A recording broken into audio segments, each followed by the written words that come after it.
Talakaveri temple. Maybe నేను లైఫ్‌లో next ఎన్ని టెంపుల్స్ విజిట్ చేసినా దీని తర్వాతే అంటాను.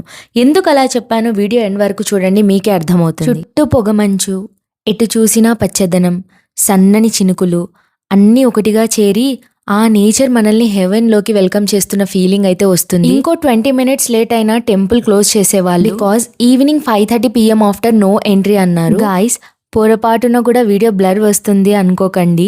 అదంతా దట్టంగా కమ్ముకున్న పొగమంచి. ఈవెన్ టెంపుల్ కూడా క్లియర్ గా చూడలేకపోయాము లోపలికి ఎంటర్ అయ్యాము. అంత చలిలో ఈవెన్ షివర్ అవుతూ కూడా ఫుల్ హ్యాపీ అండ్ ఎగ్జైటెడ్ ఉన్నాము. తలకావేరి అనే నేమ్ ఎలా వచ్చింది అంటే, కావేరి నది పుట్టింది ఆ ప్లేస్ లోనే కాబట్టి it's a birth place of river Kaveri. చాలా పవిత్రమైన చోటుగా భావించి టెంపుల్ నిర్మించారు. చిన్న కోనేరు లాగా నిత్యం వాటర్ ఉండే చోటులో గుడి కట్టి వచ్చిన భక్తులకు పూజ చేసి బ్లెస్ చేస్తున్నారు అక్కడే పూజ. ఆ కోనేరులో పుట్టుకొస్తున్న కావేరి నది వాటర్ ని అందరిలాగే మేము కూడా ఒక బాటిల్లో తెచ్చుకున్నాం. ఇంకా చాలా మంది అందులో కాయిన్స్ వేసి విష్ చేసుకుంటున్నారు. అన్ఫార్చునేట్లీ మాతో కాయిన్స్ ఏం లేవు, ఏమైనా విషెస్ కోరుకుందాం. ఎంత వర్ణించినా తక్కువే అనుకున్న ప్లేసెస్ లో ఈ టెంపుల్ ఒకటి. నేను అక్కడ ఫ్యూ టూరిస్ట్ ని చూసి షాక్ అయ్యాను. ఎందుకంటే వాళ్ళు అంతా ఎక్స్ట్రీమ్ వణికించే చలిలో కూడా అలా టెంపుల్లో కూర్చొని మెడిటేట్ చేస్తూ కనిపించారు. ఫైనలీ మేమందరం ఆ మెమోరీస్ ని లైఫ్ టైం దాచుకోవడానికి lots of snaps and videos తీసుకున్నాం. మళ్ళీ నెక్స్ట్ ట్రావెల్ బ్లాగ్ లో కలుసుకుందాం. మీకు మా వీడియోస్ నచ్చితే ప్లీజ్ లైక్ అండ్ సబ్స్క్రైబ్ చేసుకోండి.